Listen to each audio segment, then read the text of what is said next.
Thank you so much for inviting me and organizing this beautiful space. So I'm going to be talking about something I call treatment depth isolation and how this comes into play in choosing an effect notion and truncation by depth. Setting, subtitle, causal inferences hard. I think we're going to make some t-shirts. Is this the, yeah, it's sort of more natural for me to know. How does this? Oh, no. Okay. Can I stand over there? With this? So truncation by depth is obviously a long debated problem in the causal inference literature. Many of you may be super familiar with this problem. Some of you may sort of have no idea what this means.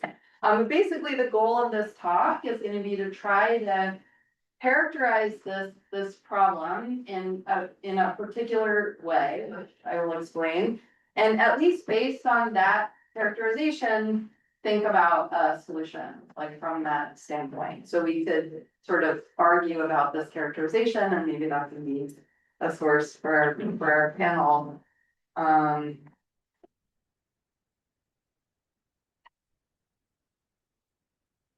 There we go. Okay, I go back to stand over here. So to ground kind of a discussion on this topic, I'm going to consider a motivating example that was posed in a sort of relatively recent paper by Zhang et al., who also posed a solution that I'll sort of summarize.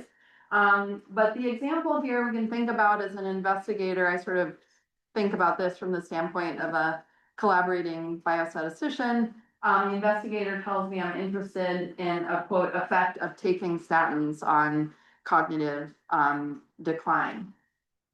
So of course, even without the problem of truncation by depth, which we'll sort of get to attempting to characterize, we obviously still need a lot of clarification on what that effect of interest is, like in whom. Are we talking about people who immediately need cholesterol treatment? Are we talking about a borderline population who the doctor might say, well, we could treat with statins now or take a wait and see approach?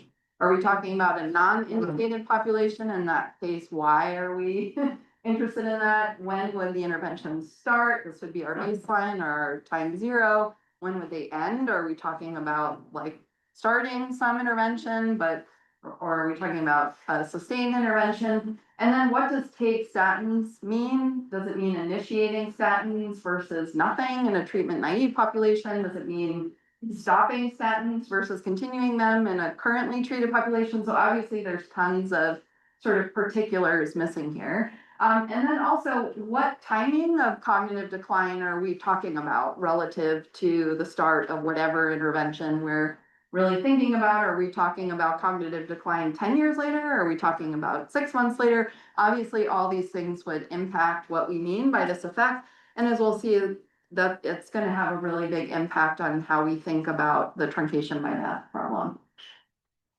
So let's just think about, in this case, suppose we have a study where we have data collected on a sample from this study population, which is yet to be defined. And suppose we, just for simplicity, we measure on everyone a variable A, which is an indicator, yes, no, whether the individual took statins or did not take statins at this baseline, whatever it is. And we'll let Y, sorry, I can't use technology. YT star be a measure of cognitive change between baseline and this time T star of interest. So again, we have to specify what T star we're talking about, 6 months, 10 years post baseline. But for now, suppose that everyone who was there at baseline with a measure of A survives to time T star.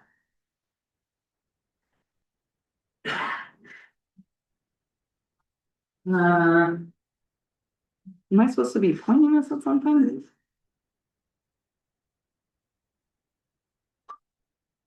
Sorry, folks. It was working a second ago. Oh, okay. Yeah, no, it works. Okay, so one, oh, nope, we skipped a few slides. We skipped a lot of slides.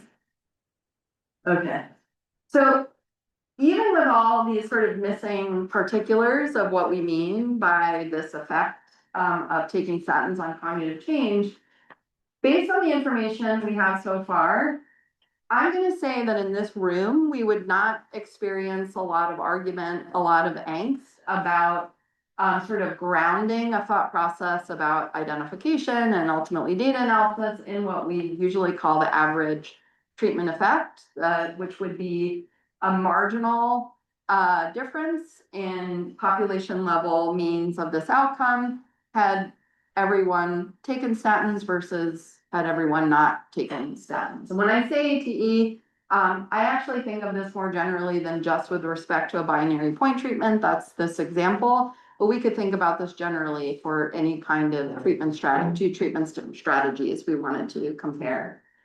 So what I mean is that we wouldn't have a lot of angst. We can think of this as kind of a default effect notion in causal inference when there is no truncation by death. Of course, the particulars matter a lot in terms of exactly how we would interpret this ATE. So what are the, so why is an average marginal difference in the counterfactual outcomes indexed by different treatment strategies a default notion that we can sort of all get behind? We don't have panels about this choice. Why is it not controversial? And there are arguably two reasons. One to do with interpretation and the other to do with identification. So with regard to interpretation, an ATE references a contrast in means of the outcome of at least stated interest to the investigator under two different strategies that are apparently of interest, but in the same study population, or we could more weakly say in comparable study population. So by this, it has the property of ensuring that any difference in the outcome of interest, the distribution of the outcome of interest can only be explained by the difference in those strategies and not by the fact that we're comparing two non-comparable populations. And we might even go as far as to say that this is kind of an inherent requirement for even a counterfactual estimand to sort of be a causal effect. This is inherently what we think of as a causal effect.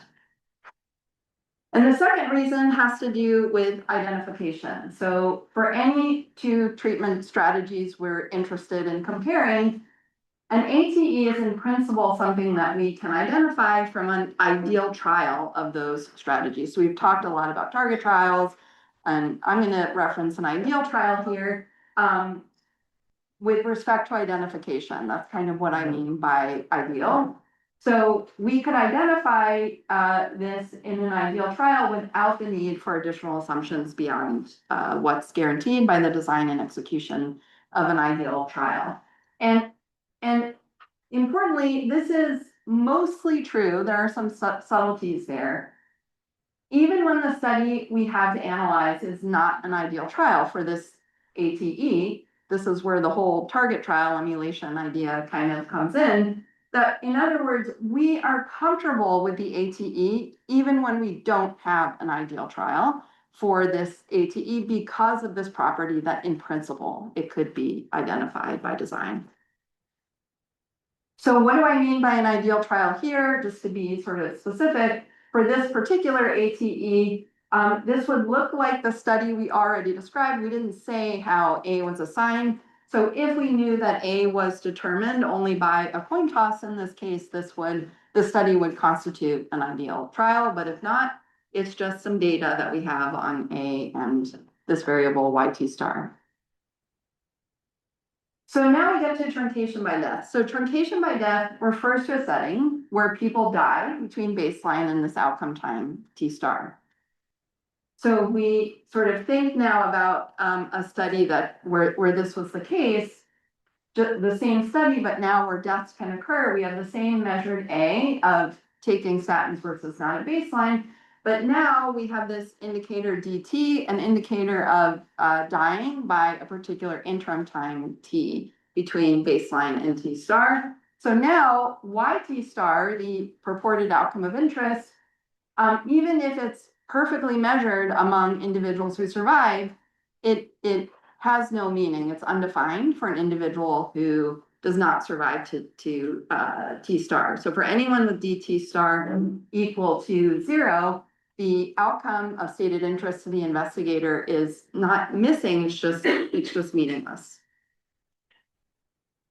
So this brings us to sort of one characterization of the problem. So one way to characterize the problem of truncation by death, again, regardless of what actual study we have in front of us to analyze, is we can't rely on this default effect notion of the ATE, because in this case, the ATE itself is undefined, because this is referencing contrast and marginal means relative to the entire population. And for some individuals in that population, if anyone would die under A equals 1 or A equals 0 by the selected time T star, this default notion is just itself undefined.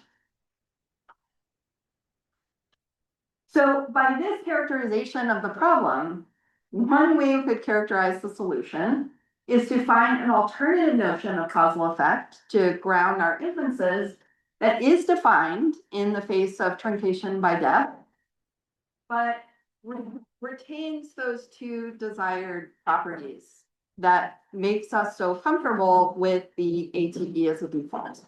So that property of being a causal effect, a contrast in outcome distributions under interventions, but in different interventions, but in comparable sets of people. And also that identification property, in that in principle, if we had an ideal trial of the specified strategies, that it could be identified by design in the ideal trial. So this thought process about a solution is obviously premised on this characterization, for example, accepting that the ATE is a non-controversial notion of causal effect. If you don't agree with that, then you won't agree with this characterization of a solution.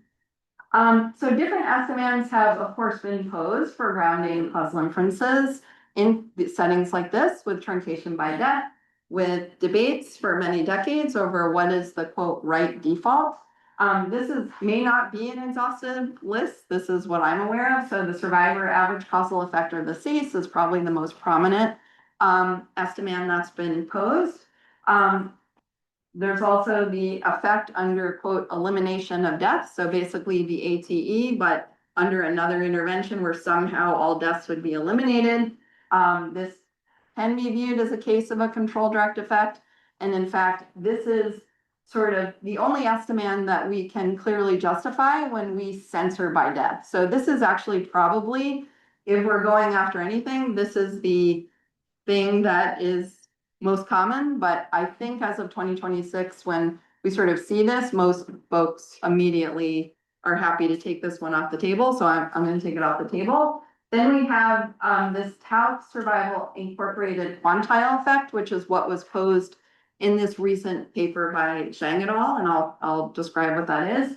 And then we have conditional separable effects, which this work is led by Mats Densrud, and I am going to focus quite a bit on that. So all but the conditional separable effects of those proposals are premised on, there's a lot of mixed up premise words there, are jointly premised on first the assumption that no treatment effect on survival fails. So that's sort of a double negative. They're all premised on presuming that we cannot assume that there's no treatment effect on survival. And also that they're premised on a setting where the treatment of interest to the investigator is measured in the data set. We're going to analyze. So in our running example, this would mean presuming that this variable A, which is measured in the data set, is the treatment of interest.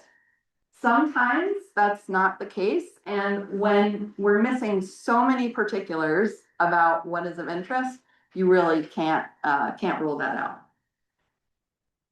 So inspired by the separable effects literature, which sort of roots in this paper by Robbins and Richardson and a number of other papers by Stenser and colleagues, this no treatment effect on survival assumption could be sort of more formally characterized by what we call an isolation condition with respect to a causal graph. So we could define this relative to a causal DAG or relative to a SWIG. I'm just going to consider it here relative to a causal DAG. And I'm going to broadly call this condition treatment death isolation. But I'm going to distinguish between two cases of this. One where the treatment we care about is measured in the data set, and one where it's not measured in the data set. So how do we define this? I'm going to just define treatment death isolation relative to a treatment of interest. Again, irrespective of whether we have a data set with it measured or not. Treatment death isolation holds if on the causal DAG representing the investigator's causal model, there are no directed paths connecting treatment and the outcome of interest, that YT star, that are intersected by survival. So here's an illustration for the case where the treatment of interest is that measured A in the data set. So treatment death isolation in this case would be violated when any of those dashed arrows here are present. For example, we would then have a path between A and YT star intersected by either D1 or D2. And just to sort of clarify some other features of this DAG, so the blue arrows here represent that sort of fundamental determinism of a truncation by death setting. So if DT equals 1 at any time, then the blue arrow means that this causes the outcome to be undefined.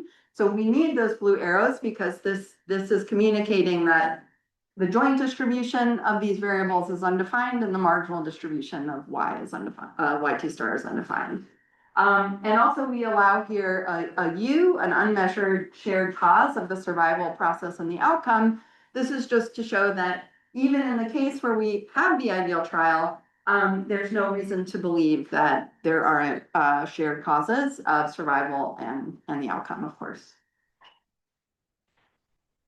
So this is the same graph that we showed on the last slide, but now I've just replaced, I don't think that I'm not gonna risk the pointer. But now I just replace A with this variable AY, which I'm going to assume is unmeasured in the data set that we have in hand to analyze. And we also have this AD here, which is sort of we can think about this as just not there or an extra thing that's there. So now we're thinking about a setting where the investigator is interested not in comparing strategies A equals 1 to A equals 0. A is something in their data set, but they're actually interested in strategies comparing AY equals 1 to AY equals 0, where AY is something not in their data set. And we're also sort of considering a general case where this question might also involve adding on another treatment that would take the same level in both cases. So we can think of a general scenario where this AY equals 1 versus AY equals 0 is of interest, maybe with this add-on fixed treatment and maybe not, that's okay. So here it's the same idea as before. Treatment death isolation relative to the treatment AY would be the assumption that there are no paths connecting AY, directed paths connecting AY to YT star that are intersected by survival. And with this would be violated in the presence of the dashed arrows. So in the case where the treatment of interest is this unmeasured AY, possibly combined with a fixed level of AD, we could think about this estimand, which is the same as the ATE, but each mean is conditioned on surviving to T star, so it's restricted to those who survive to T star, and it's also referencing an intervention on a treatment that we didn't measure. So this is comparing the same outcome, but under an intervention AY equals 1 versus AY equals 0, possibly with this add-on intervention AD. But regardless of treatment depth isolation, this estimand has the identification property that we liked in the ATE, in the sense that this is identified by design in an ideal trial of these treatment strategies that are of interest. And if we are willing to assume treatment depth isolation relative to this treatment of interest, it also retains that interpretation property that we liked of the ATE. So in general, it doesn't, because we can see that these are two, this is referencing population of those who survive under AY equals 1, and this is referencing those who would survive under AY equals 0, again, possibly with this same add-on treatment in both cases. But under treatment depth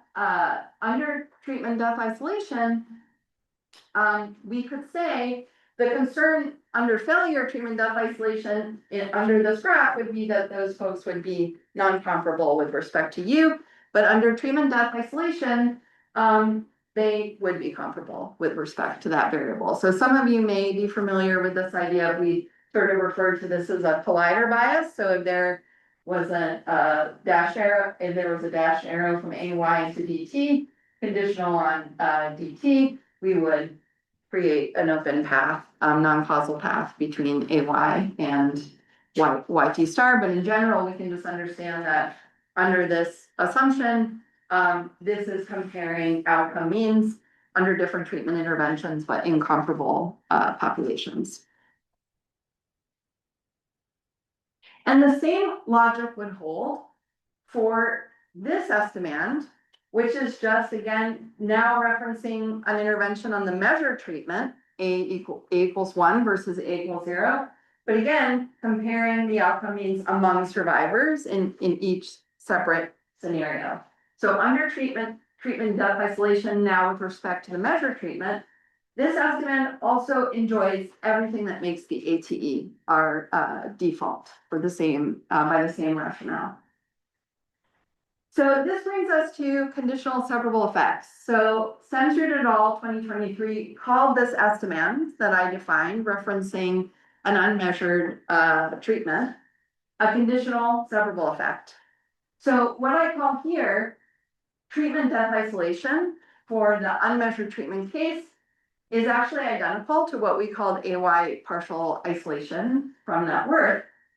Now, a focus of that paper was specifically to formalize conditions under which this estimand, an estimand like this, might be identified in a data set where AY and AD are unmeasured, but a variable A is measured. Clearly, in a data set like that is not coming from an ideal trial of these treatments. So obviously, we need assumptions that are not, that we're going to need more assumptions than we would in the ideal trial. But my point here is that's a data problem. That's not what is the right question problem. If you gave me a story about this being important for a particular choice of AY AD, that's not an existential problem about a question. That just means you have the wrong data. We might be able to, make some progress with the identification results from conditional separable effects, but that is, in my view, an important distinction. And this estimate here for the measured treatment case is really just a trivial case of that unmeasured setting, in the sense that for the case where there is no add-on treatment AD and the variable AY is the measured A. So we can actually understand this estimand as a trivial case of a conditional separable effect. And so like any conditional separable effect, this estimand is going to enjoy both of the properties that we like in the ATE when treatment depth isolation is reasonable. And just for completeness, so treatment depth isolation for a measured treatment, we said before that the AY partial isolation assumption from the conditional separable effects literature is identical to the treatment death isolation condition I gave for the unmeasured case. So not surprisingly, for the measured case, treatment death isolation is a trivial case of AY partial isolation. So whether we're talking about measured or unmeasured treatments relative to the data we happen to have available to analyze, a conditional separable effect really can be understood as nothing more than a comparison of means across treatment arms among survivors in the ideal trial of those treatments. And we're trained from birth as causologists, a term that I now am going to try to make happen. We can thank Sally Coleman for this little internal information. We're trained to never consider this quantity because of the problem that treatment can be affected by survival in truncation like death settings. And in fact, not wanting to entertain this quantity is, by my read, a key motivation behind most of the historically posed defaults for effect notions in truncation, in the truncation by death literature. In other words, it's just presumed up front that we don't want to make this assumption. So let's think now about how these other options do then with regard to these two default properties. When treatment death isolation fails, when we don't want to consider it, maybe we shouldn't believe it, which is again the premise for these other options over the what I'll just call trivial case of a conditional separable effect. But also we can think about these options when this assumption does hold. And I'm going to take that elimination of death thing off the table. Hopefully no one's disappointed and really wanted to talk about it. But we'll think about the SACE and we'll think about this recent proposal on the survival incorporated quantile effect. So I'm sure most of you are familiar with the SACE, but for those of you who aren't, the SACE we can just describe as the same as the ATE, but in the subset of those who would survive in our outcome time T star regardless of treatment. So this is conditioned on the principal stratum of what's typically called the always survivors. So this does have that desirable interpretation property of the ATE. It is a causal effect in that it's comparing outcomes under different interventions, but in the same group of people. So this is the same conditioning event on both sides, but it fails in terms of that identification property that we like. Even in the ideal trial of these treatments, you will need assumptions beyond what's guaranteed in the trial to be able to identify this. And in fact, if we cannot assume treatment death isolation, the assumptions that we need are pretty strong. We need what's often referred to as a cross-world monotonicity assumption, and the identifying assumptions we need would not hold in the presence of that unmeasured shared cause of survival in the outcome view. But in fact, if we were willing to make the treatment death isolation assumption, albeit a stronger version of it, where we assume that isolation condition on the graph represents the assumption of no individual level effect, then in fact, this is a conditional separable effect. We can show they're the same. And we would also avoid these other assumptions. So treatment death isolation is considered sort of never assume this, but in fact, if we assumed it, if it was reasonable, we could avoid all these other assumptions to identify the SACE. So what about this more recent proposal, this survival incorporated quantile effect?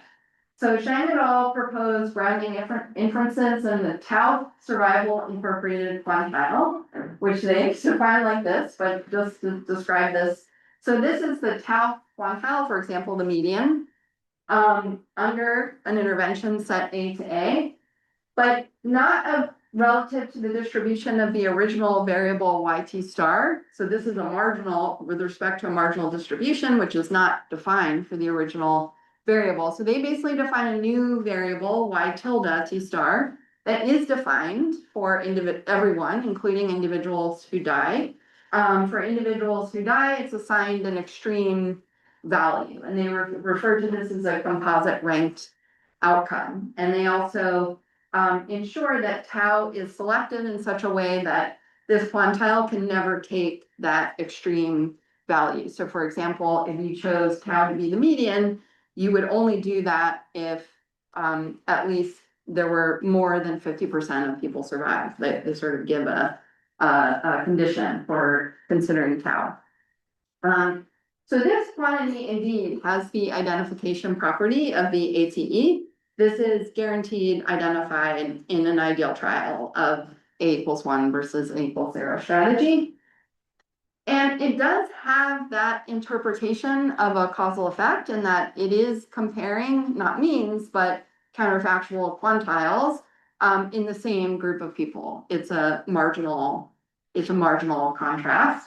But of course, it's referencing a different outcome. It's kind of solving the problem of truncation by death by considering a new outcome that isn't truncated by death. That's one way to describe it. But another way to sort of see what could be viewed as a problem with this estimand is that this will be non-null when treatment death isolation fails, when there is nothing in statins that affects the brain. So you could see a non-null result on this scale when this arrow is not there. And but their treatment death isolation fails, which in other words, which means there is an effect of treatment on survival. So this could only be capturing an effect of treatment on survival. So this sort of, this is where we start to, get a little more subjective. We're having to sort of interpret what does an investigator want. But I would think if an investigator cared about survival, that would be part of the question. And in fact, when Zhang et al. Report their analysis, they actually slip back and forth into referencing the results in terms of an effect on survival incorporated cognitive change, but in other parts they slip into just calling it an effect on cognitive change. And I would think that's really what they're interested in some sense. So this brings us back, I think, to those missing particulars in the original question. A thought process about treatment death isolation is going to entirely depend on this. So, for example, if they were talking about a situation where we're talking about a treatment naive population who have just had their annual physical, they're generally healthy, but they have a first diagnosis of high cholesterol. The baseline is the time of this physical with the diagnosis, and the treatment strategies are initiate and continue over the next year's statins versus let's take a wait and see approach until maybe your next year's physical to see if maybe we'll just give it some time. And the outcome time T-star was that 1 year period. I'm not a clinician, but treatment death isolation in this scenario doesn't seem that crazy. And in fact, if you sort of viewed that causal model, that causal DAG in terms of a more agnostic causal model, you're not thinking of arrows being absent as referencing no individual level effect, you could directly test this by just looking at survival, which maybe that should, in that period, which maybe should be a prerequisite for an outcome that's truncated by death.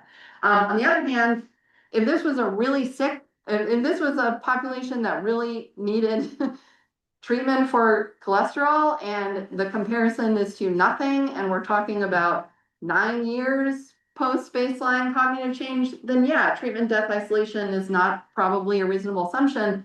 But then I would sort of ask why do we care about that? And I think there would need to be a little more engagement.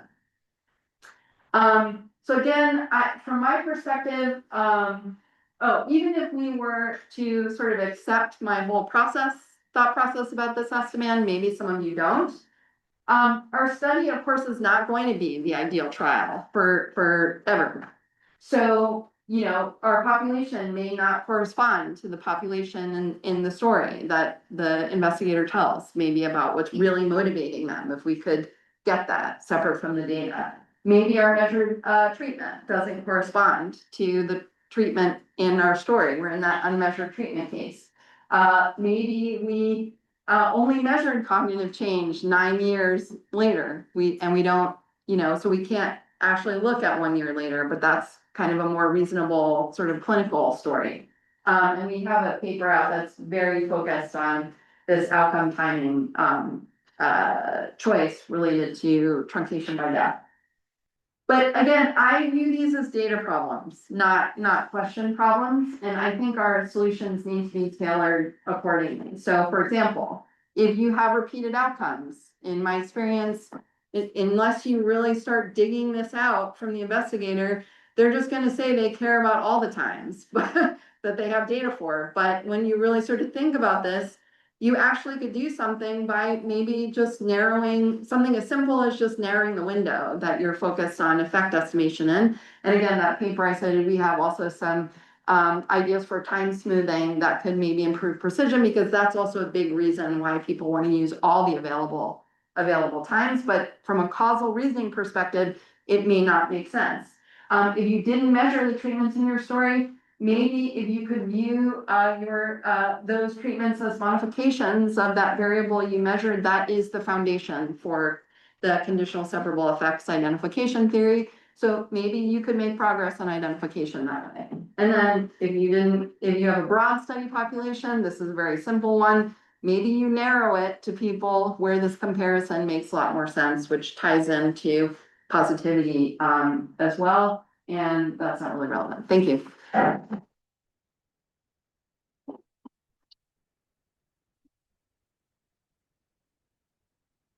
So we have time for questions. Jessica, a question about the beginning where you said AP is a really nice estimate without truncation by death, and you would like to have something like ATE when there is truncation by death.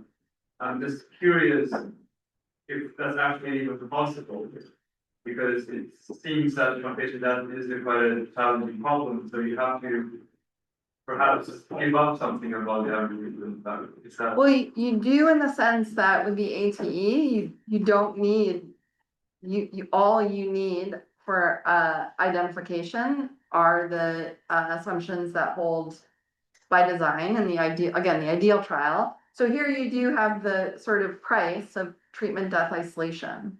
But I think my thought about it is that compared to, say, these monotonicity assumptions or these other assumptions that we sort of seem willing to make, treatment death isolation to me is almost baked in to the problem of, like, why would we ask a question about an effect on an outcome truncated by death if treatment affects survival? So it's a less controversial assumption, and almost, to me, like that assumption is almost a premise for causal inference. So this is how I've begun to think about it, I think. Yeah. Thank you. Thanks, Jessica. That's really interesting. I have a question about what would happen if you added something to a data. So if I had an earlier measure of the L, like an L1, for example, and it came and I had like Y, and an early measure of Y, and so if A affects Y affects D. Is that allowed under this setup? Yeah, so again, I think we kind of need to, from a sort of causal, the task of defining, formalizing the estimand and identifying it, we can kind of do that only for one of those at a time, I would say. So if you had a question about a point treatment, an effect of just initiating a strategy on an outcome, this is the Y tilde one. Let's be pure and go to the no tilde one. Then that's specific to T star. So if you had an interim, Y, I don't think that would that wouldn't matter in an ideal trial. Because at least if you decided to, or I should say, it wouldn't matter if your goal was that, say, that trivial case of a conditional separable effect. This thing. You could just estimate it by taking the sample average, comparing the sample averages among survivors or cross treatment arms.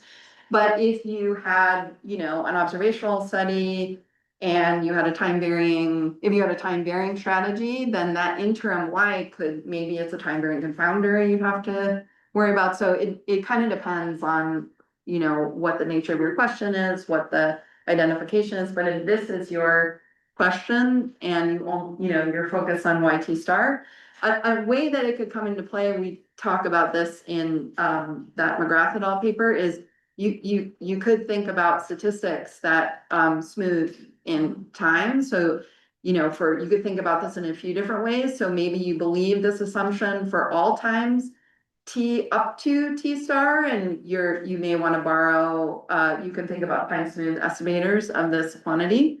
And you could, this could be a little more controversial, but you could also think about maybe you don't believe this assumption beyond T star, but you have data on outcomes beyond T star.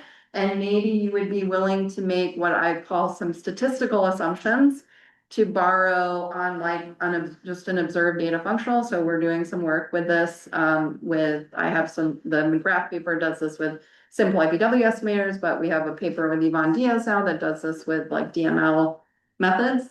But then you would only use that to report estimates at the T star that you believe treatment depth isolation for. So there's a few different ways you could use it. Thank you, Joseph. I wanted to push a bit on the first answer you gave, like your personal opinion first, but so how much of this reasoning do you think is descriptive and how much of this is prescriptive? So in the sense, you believe that when the investigator comes to you and there's a question that involves truncation by that, then they must think in terms of treatment as isolation, or you are saying this is more prescriptive. So if you don't believe in this type of structure, then you are not allowed to talk about it. So how much are you trying to mirror what people want and how much? I mean, so I think I've tried to be cautious in saying, here is a characterization which we can premise this thought process on. I mean, I'm just sort of thinking about psychology of causologists, right? Where we don't argue about the ATE and so we could think about why we don't argue about it and then maybe try to translate that. As far as in practice, I mean, I have a lot of thoughts about what people really want. I think treatment depth isolation is baked in a lot of settings. Like, for example, a lot of times when people are focused on an outcome that's technically truncated by death in trials in particular, it's because the period of the trial is too short to actually look at survival. But in many ways, that kind of supports treatment depth isolation. I mean, it does in the sense that there's no evidence of an effect on survival. There's so few deaths. I mean, maybe there is some, but if you sort of think in this sort of agnostic causal model sense, that I'm just viewing that arrow as a population level arrow, not an individual level arrow, and we're willing to remove arrows from DAGs when we can get, when we can falsify them, like, so you could do a test of the null and almost by premise, you have no evidence to sort of support it, I guess. And then in other settings, I think there really is interest in side effects or truly in mechanism. And in that case, you want some treatment depth isolation assumption. Otherwise, you'll be in the situation, your only option is to go to that survival incorporated, like, I don't really know how else we would formulate it. And in some cases, I think people truly do not have a question, like they have they have two variables in their data set. And there's been no thought process about why they're asking about this. In EHR data, this is sort of a dirty little secret. We often have terrible death data. So like, you know, in the US, if you're not linked to like a national death index, death information EHR data is actually pretty spotty. So, you know, you might just be choosing this outcome because it's something you have decent measures of, but you know, there wasn't really a thought process about what the actual effect is of interest. All right, so we still have time for one last question, which I will ask. Yeah. So in this case, like if you don't, I don't see you have error on the graph, so isn't it a case that you only have YT, right? So isn't the case that the previous Ys will always be sort of treatment-induced confounders? Well, the point is that if you wanted this, Right, you could, so you're saying that would violate treatment death isolation, maybe? right, or like, yeah, so let's say if I put YT minus one on this graph, then Yeah. obviously I will have a YT minus one goes to YT, and usually I will also have a YT minus one goes to DT. Right, and then Yeah. now what you capture here will be the direct effect of a Y on YT, not going through YT minus one. Well, part of that is the simplicity of this graph, but if you sort of look at so we have to think about it relative to sort of the general definition of treatment death isolation. Right, So it's just really that there's no paths connecting A to YT star that are intersected by D. So that is gonna put some restrictions, you know, on, so you could have an effect of treatment on interim values of Y as long as it didn't create this structure. Which means that YT kind of caused. Why one? It couldn't cause D, yeah, so Yeah. YT minus one cannot cause ET. right. Which is it's a lagging effect of survival. So if you interpret it as quality of life, your quality of life cannot affect your mortality in the very short run. Right, so if you selected T star thoughtfully, that might be reasonable. Right, so basically, like all the previous Y cannot affect Yeah. survival, Yeah, right? Yeah. Okay, which is an assumption. sure, okay, cool. All right, so with that, let's thank Jessica again.